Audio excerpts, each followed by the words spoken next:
Hello guys, welcome back. Let's go through the Google Colab in this video.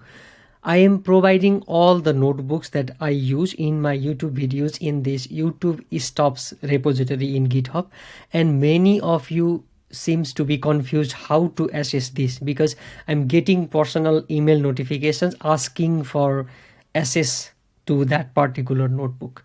What I will do in this video is walk you through the Google Colab first, show you the normal stops what you can do in Google Colab, and then after that I will show you how you can access one of my notebook which is hosted in the GitHub. Let's get started. By the way, if you know Google Colab and how it works, you can skip this video because this is just for those who are finding difficulty in using Google Colab. First thing first, what you need to do is go to your Google and type Google Colab, and the first link shows here the official link to the Google Colab. So it says welcome to Collaboratory and Colab, right? First click this link and it will take you to the Google Colab. Before going through this, what I want you to know is that you need to have the Google account, and I hope you have the Google account and you need to be logged in into this Google Collaboratory. If I am already logged in here, so it's not asking me to log in. If you see here is the logged in icon here, but this is the screen that it pops up. Here are some of the examples the Google already provided for you in order to go through the Google Colab. The overview of Collaboratory, markdown guides, charts in Google Colab, external data, how you can connect to the external data, getting started with BigQuery, and all the different things. As you can see here, there are many things here. That is the first step I would recommend you to go. And the next one is, if you are already using it, it will show the recent from here, recent tab. And you can even connect to Google Drive, as I said before. And you can even connect to the GitHub. As I said here, I asked the GitHub and it says that okay, it wants to access my GitHub. I write the code in Google Colab and link that to the GitHub, and that notebook appears in the GitHub repository. Let me cancel this for now. I don't want to go in that direction.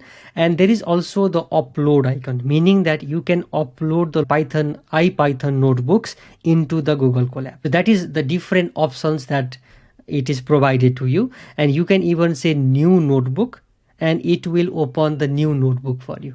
Let me click the new notebook for you. If I click the new notebook, and as you can see here, it is taking some time to load, and this is the new notebook. First thing first, you can even give the names that you want to give here.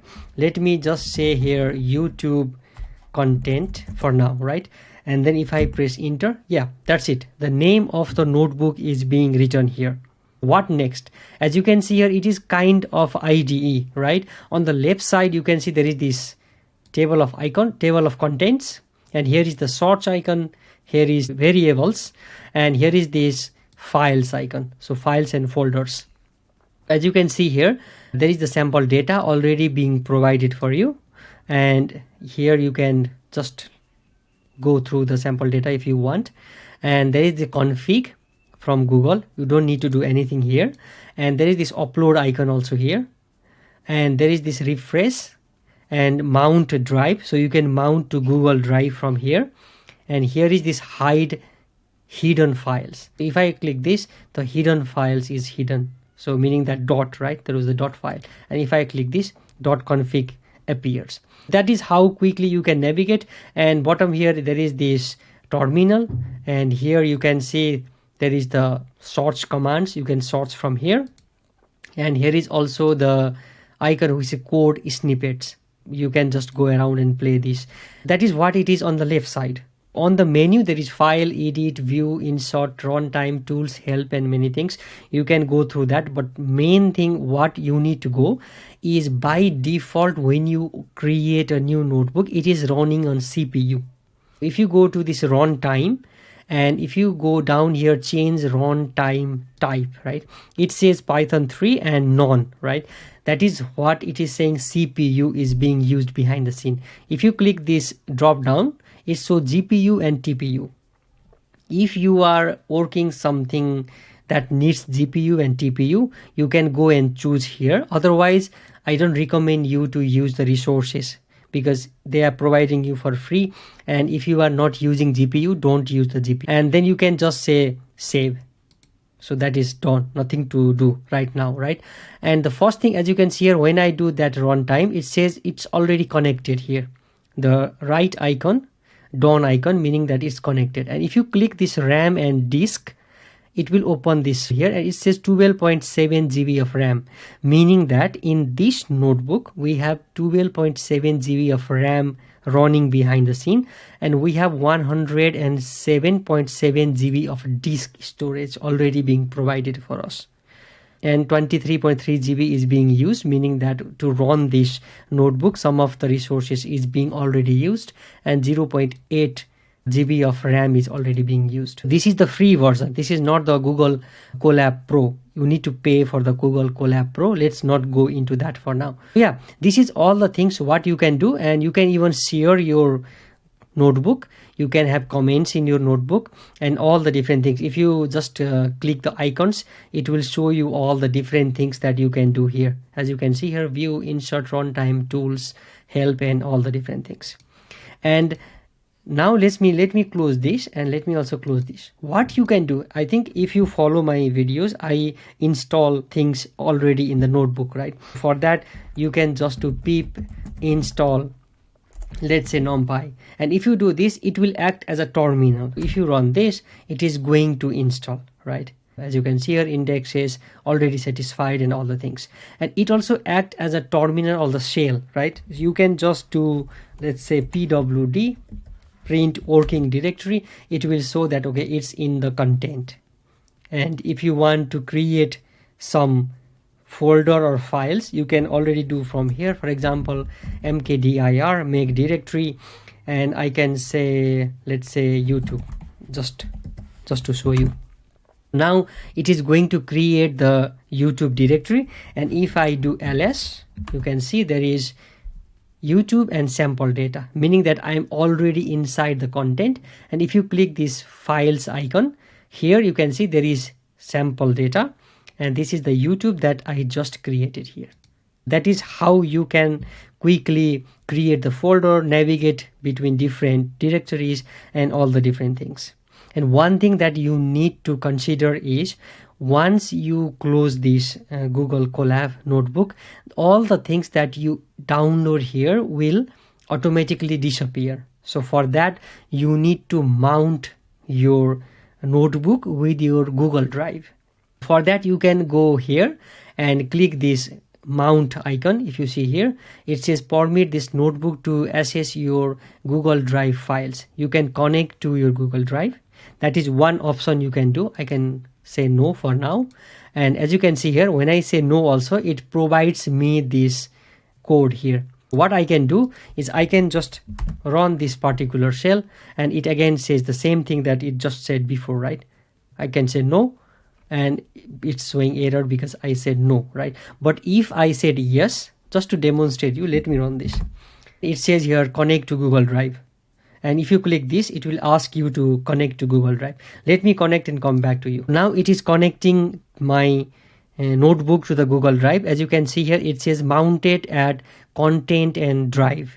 As you can see here, if I refresh this, there is the drive icon being shown here. And if I expand this, there is my drive, right? All the things that you have in your Google Drive is now inside this my drive.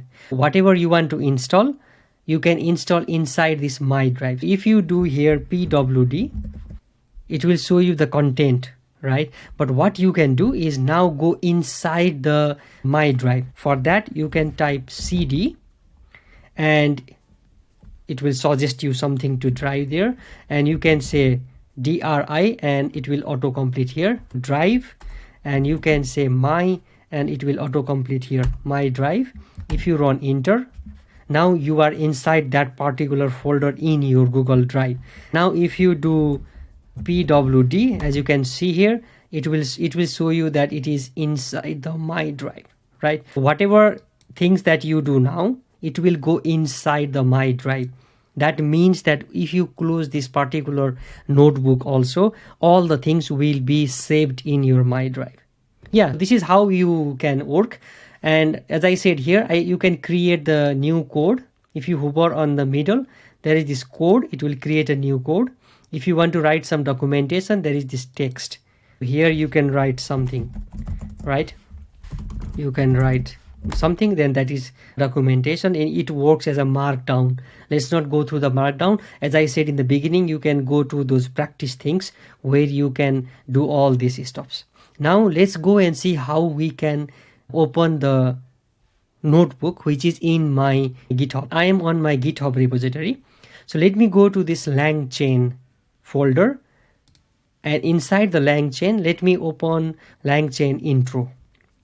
If I click this, it will open here, and there is the link here, open in Colab, right? This is me opening in Google Colab, and as you can see here, I'm already logged in and it is opening here, right? For you also, you might be logged in already, and don't work on this particular notebook. Many of you send me request saying that, okay, please provide me the request to access this particular notebook. You don't need to request me to access this notebook or run this notebook.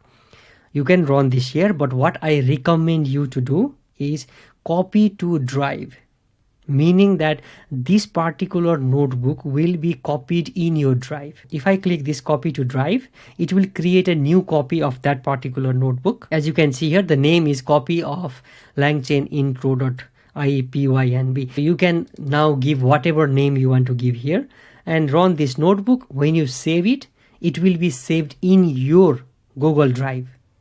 That is how you can run this. Yeah, that's all I want to show you in this video.